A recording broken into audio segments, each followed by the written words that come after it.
Welcome to Lawyer of the Week. I'm so glad to have you today, and I'm really pleased to introduce you to our Lawyer of the Week, Walt Hampton. And let me tell you a little bit about Walt. Walt Hampton, JD, is the President and Chief Operating Officer of Book Yourself Solid Worldwide.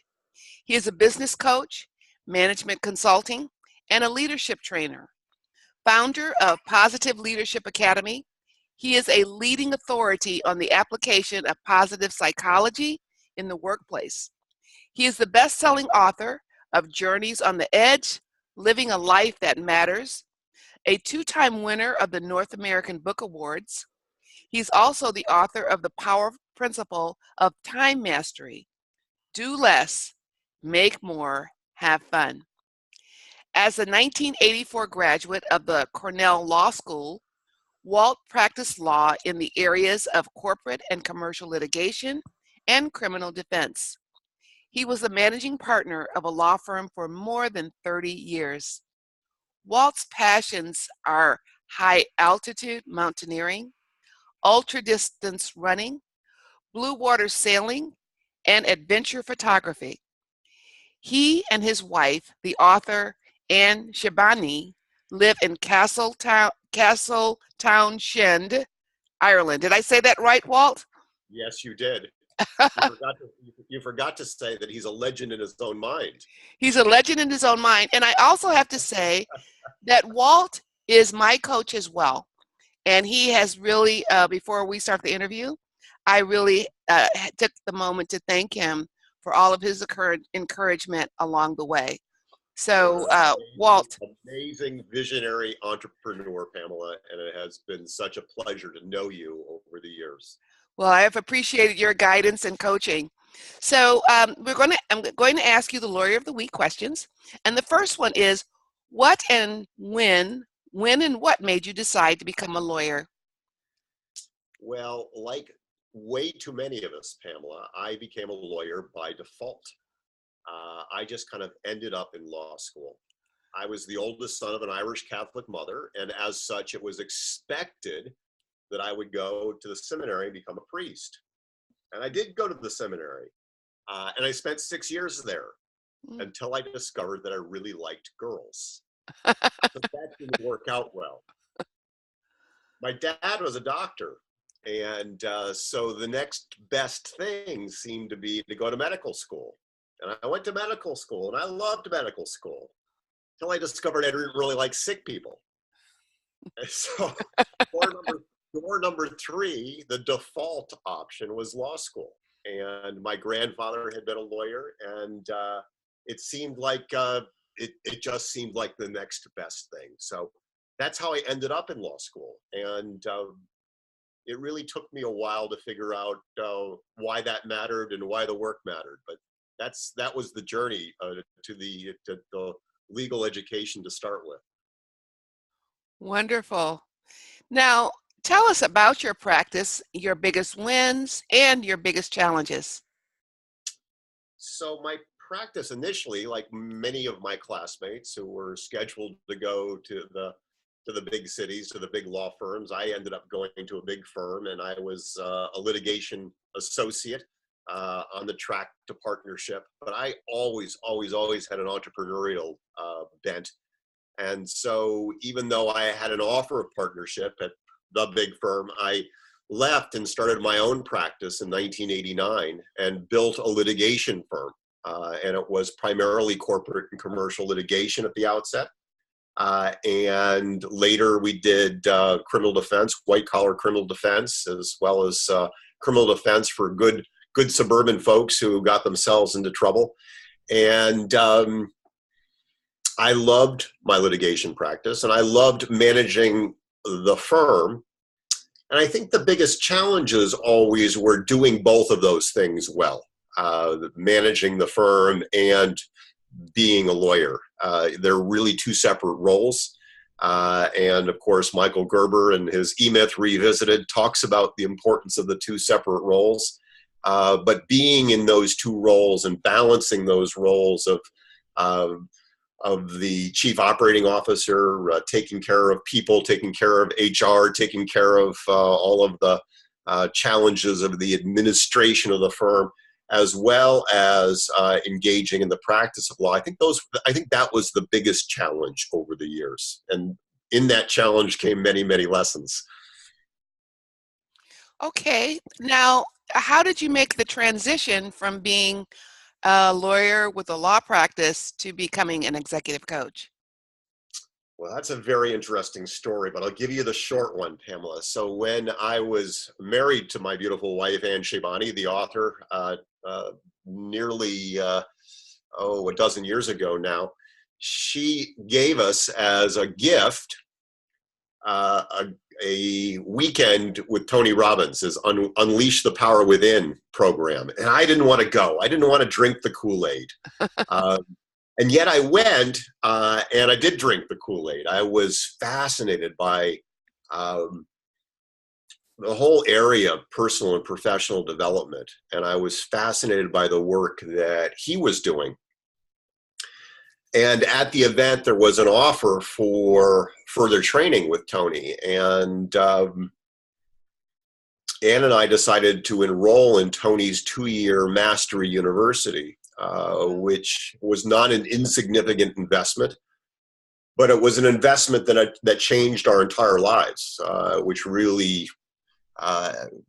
ended up with, where we are today, being able to live and work anywhere in the world. And we do live, we live in one of the most beautiful places in the world in County Cork, Ireland now.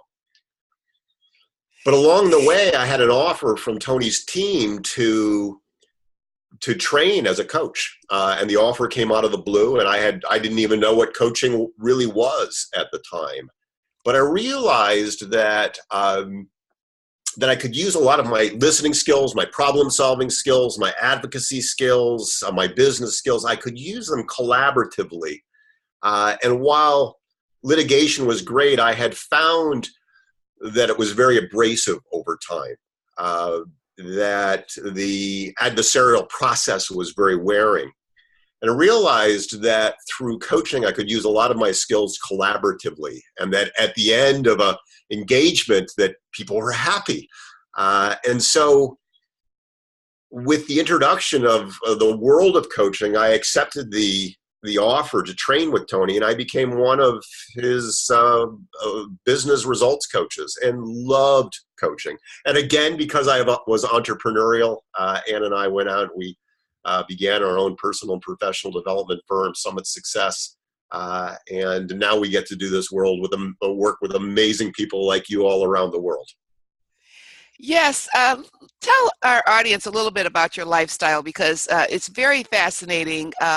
I just personally went to Ireland. They had a training there, and I was a wonderful opportunity, and I met Walt and Anne and got to see the beautiful town they live in Cork, Ireland, and it's West Cork.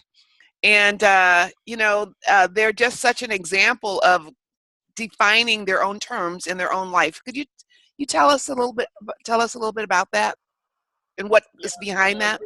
I think what's interesting, Pamela, and it's a great question for your audience, is that so often as lawyers, we get caught up in doing things in a particular way.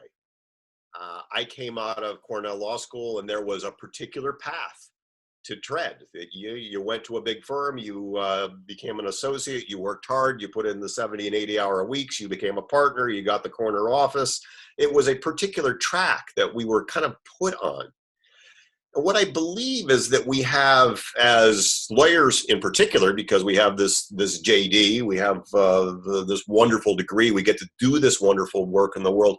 But as human beings, we have the opportunity and the privilege to co-create our lives, that we don't have to go down a cookie cutter chute and do things in a particular way. We can create the work and the life we love very intentionally. And we can create our lives and wrap our work around that, rather than simply having work and try to fit in our life.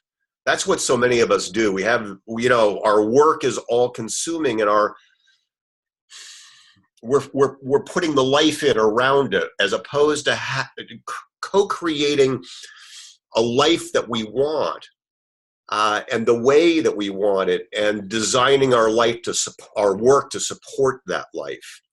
And that was the journey that Ann and I embarked on a decade ago. We began to imagine. Everything begins in the imagination. The light bulb began in the imagination. The Sistine Chapel began in the imagination. The internet began in somebody's imagination.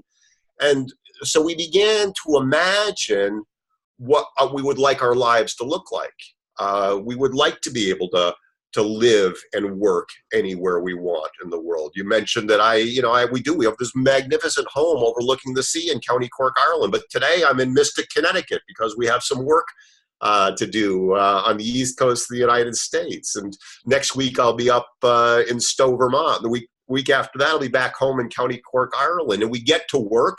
We get to share time like we're doing here together today, anywhere in the world, because that's the way we've created it. And some of the lawyers I've worked with get it. And they are co-creating lives that matter to them. They're using this beautiful gift that we have as lawyers to do justice, to solve complicated problems, but they're also claiming for themselves an amazing lifestyle, which is something that we deserve as lawyers. Wow, that's a great encouragement and empowerment to the lawyers who are listening. So let's just ask you this question about, as an executive coach, who would be a perfect referral to you? Well, you'll know this term, Pamela, because you've gone through some of my Book Yourself Solid training. We create as entrepreneurs, and I certainly encourage my lawyer clients to do this. We create what's called a red velvet rope policy. And the metaphor, of course, comes from those swanky clubs we see in New York or Paris with the red velvet rope across the entrance and the security person just allowing in those special people. And what I encourage my lawyer colleagues and my entrepreneurial colleagues to do is to answer the question that you're asking in a very particular way, which is, who are those clients you do your best work with? And to create a red velvet rope that only allows into your world those very best clients. Because when we're doing work with our ideal clients, we're doing our very best work, and we're happy, we're joyful, we're satisfied, and the client goes away happy and joyful and satisfied. So it's a beautiful question, and I so appreciate you asking it. And I actually articulate it in my LinkedIn profile and on my website. It tends to be lawyers, professionals, C-level executives, entrepreneurs, but they have a variety of characteristics. You mentioned that I'm a high-altitude mountaineer, ultra-distance runner, blue water sailor. I'm kind of an adventuresome person. I like adventuresome, fun people to work with. I like people who are not afraid of taking risk. If people want to play it safe, I'm probably not the guy for them. If they're willing to be coached, if they're willing to be pushed a little, you went to some pretty uncomfortable places when we were doing our work together, and it paid off in a huge way. But not everybody's willing to be pushed that way. And so I do my very best work with people who are willing to be pushed, who are willing to take a bit of risk. I'm a big believer in the F word. I know I can't say that on your Lawyer of the Week, but fun. I like people who enjoy life, who like to have fun. And so a lot of the work I do with my ideal client, with that ideal referral, are people who have a sense of humor, a sense of adventure, a sense of fun. And then this last piece is really important, a belief that the best is yet to come. That, the entire story hasn't been written, that every day we have the opportunity to wake up, to begin again, and to co-create this amazing gift, which is our life. Oh, that's excellent. Thank you so much, Well, I, as a person who you have coached, have to say that you are so committed, and it's helped me in my coaching business to learn your practices, because there's not half of Walt there for you. It's like 150 or 200% of Walt there, ready to have you, to help you to have your dreams. So I Thank you. can say that firsthand. So let's just tell us a little bit about the legacy that you want to leave. And I guess because you and Anne so co-create your life together, I guess I'd say, what legacy do you and Anne want to leave? Yeah, thank you. I received an email this morning from the wife of someone that I worked with 5 years ago. And she said, Walt, I would be so grateful if you would send to me a copy of your most recent book, inscribed to my husband, because I'd like to give it to him as a surprise for Christmas this year.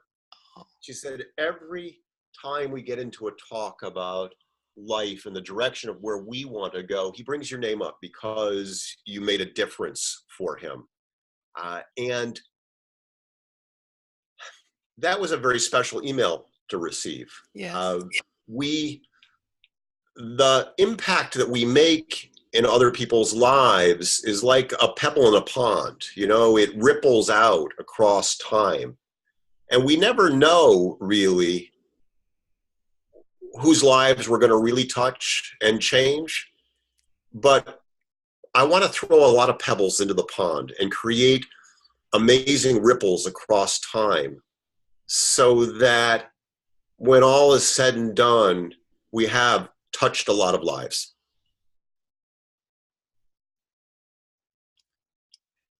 Around the world. Around the world. Yeah. That which you're doing, you will continue to do, and I just feel like like you said, the best is yet to come for Yeah. you Oh, and for everyone's life who you touch. Because one thing that I have to say is that uh, when you talk about your ideal client, I guess one of the things is that if a person wants to settle for mediocrity, Walt Hampton is not the person you want to go to.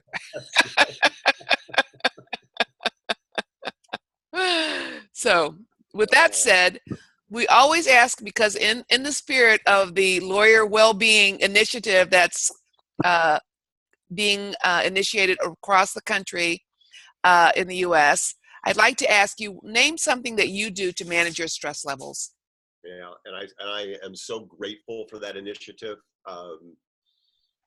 Lawyer wellness, professional wellness is one of the core centerpieces of my wheelhouse. I speak to lawyer groups all around the world on wellness and well-being, and I'm passionate about it. I just think we have one of the most amazing, if not the most amazing profession on the planet. We do get to impact lives and do justice and help people in their times of greatest need. And we have one of the highest levels of dissatisfaction and stress and substance abuse and divorce rates. And that's a crime. And I think that with a few basic practices, we can switch it up. And so I will give you more than one, because I think it's important. Good. So for me, I have 3 practices that I do every single day. They just are basic practices. I run. Ann and I are distance runners, but we do, 5, 6, 7 miles in the morning together along the beautiful Irish coast.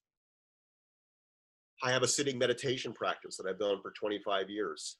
Simple breath meditation is perhaps the most important practice of my entire life. It has changed everything for me. If there were one thing that someone could do, is adopt a very simple meditation practice. In fact, the research now shows that just 5 minutes a day over 6 months can actually change your gene expression, reduce your inflammatory response, reduce your stress response, increase your focus and acuity.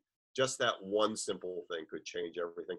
And then the third practice that I have every single day is a journaling practice of just free-flowing with thoughts and ideas. It helps me to see patterns. It helps me to see places where I'm trapped. It helps me to see where I'm hitting resistance or obstacles. It helps me to see patterns, both good and bad. And so running, sitting, and journaling are my three basic practices. We're fanatical about what we put in our bodies. We're vegetarians. I think how we fuel ourselves really matters. We're pretty methodical about getting to the gym on a regular basis. In terms of a lawyer's well-being and practice, I think we can do much better with our planning our days. I worked with a lawyer a number of years ago who had a beautiful multicolored calendar, and I said to him, where's your white space? And he said, what do you mean? I said, the space in between. And he said, I didn't know you were supposed to have white space. And as lawyers, we tend to play full out 24/7, 365, and we're not machines. Yeah. And so creating white space, time in our days where it's not back to back, where we're creating time off the grid, away from our technology, where we're reclaiming time and space to recharge, to recreate the base core of that word. And so that's a long answer to your very simple question, but it's such an important question. Very excellent answer, given the nature of the law profession and what's going on in the legal among lawyers. So, Walt, I so appreciate you being our Lawyer of the Week. You've given so much wisdom and enthusiasm, guidance, and coaching during your interview, and I'm sure that our audience will totally benefit from that. And again, I want to thank you so much for being my coach and helping me in my life to reach beyond. Such a privilege to have this time with you today, Pamela. Thank you for inviting me. Okay, thank you. Let me just